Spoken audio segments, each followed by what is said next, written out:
એક બાળક હોય જન્મ લે અને એ એની મહત્તમ ક્ષમતા સુધી પહોંચી શકે ને, આઈ ડોન્ટ થિંક એવી એજ્યુકેશન સિસ્ટમ છે. I really don't think.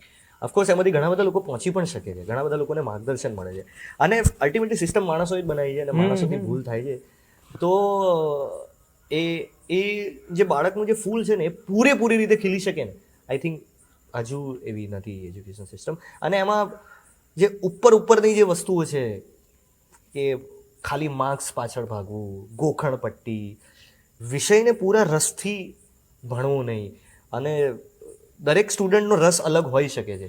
તો એના રસ પ્રમાણે એને એ છોકરાને ખીલવવો અને એ કેવી રીતે સમાજને કામમાં લાગી શકે.